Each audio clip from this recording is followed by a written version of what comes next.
People are at the heart of sustainable development. Being able to understand, recognize, and appreciate the value of biodiversity is an important step to inspire the work that is required to sustainably use and conserve these resources. Engaged dialogues during CBD COP13 showcased effective and sustainable approaches that have been rolled out in India over the last 3 years. India's coastlines stretch out over 7,000 kilometers, featuring spectacular and unique biodiversity. The sustainable use of these marine resources contributes to the well-being and stable livelihoods for coastal communities. Overexploitation, mechanized fishing, invasive species, climate change, and overpopulation pose serious threats. India has its mega biodiversity status, and it also has 1.3 billion people. So you can imagine the kind of paradox we are working in. On one side, we need to protect, preserve, continue with our mega diverse status, and at the same time, we need to also find resources and subsistence for these people which are there. Urbanization along the coast of India, the shore development, and all the fragility of the habitat, the seagrass bed that I talked about, are getting affected because of this urbanization. This project of ours has basically looked at the issue of building capacity to effectively manage. And when we try to build capacity, one thing which is critical is the information and resource material. People talk of Aichi biodiversity targets, people talk of the sustainable development goals. In India, we have also formulated our own national biodiversity target. But for a common man on the street, he needs to see the connect. Anybody who goes through this material knows that what aspect of these targets we are covering. The language is simple and the message is very effective. Unless the people who are working at the ground level are knowing that what is to be done. Like we talk about ecosystem. When we talk about ecosystem, it is not clearly understood. But when we talk to them about in clear, simple language, perhaps they may be able to appreciate it.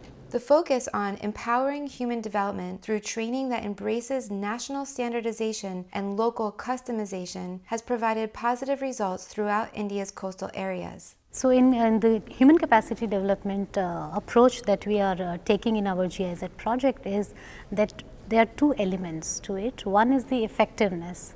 So we want to ensure that the training measures receive their greatest impact at the ground level.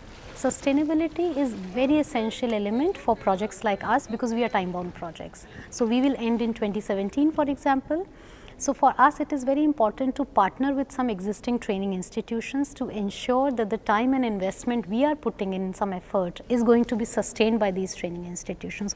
We have this Indira Gandhi National Forest Academy in India, where we have the probationary officers. So we developed customized training solutions for them. We developed the training material, a learning journal, and we did the training of trainers for their faculty. We have had several successful trainings. We started at the national level, and then now we are also doing the trainings at the state level. We did not create separate pockets for the new training courses in coastal and marine.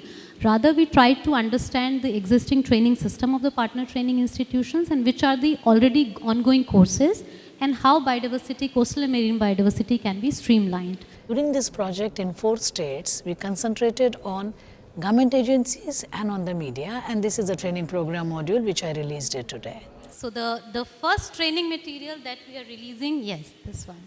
This is a training material for the media. Now, there is a second which is for the IFS officers. This training material focuses a lot on the global governance aspects and policy frameworks and financial aspects which are suitable for the policymakers. India and Germany come together because they are very committed to their respective biodiversity and sharing it and helping to preserve global biodiversity. A core issue of cooperation in biodiversity definitely will be capacity building, because capacity building is the core of understanding, being able to communicate, being able to make things work and happen.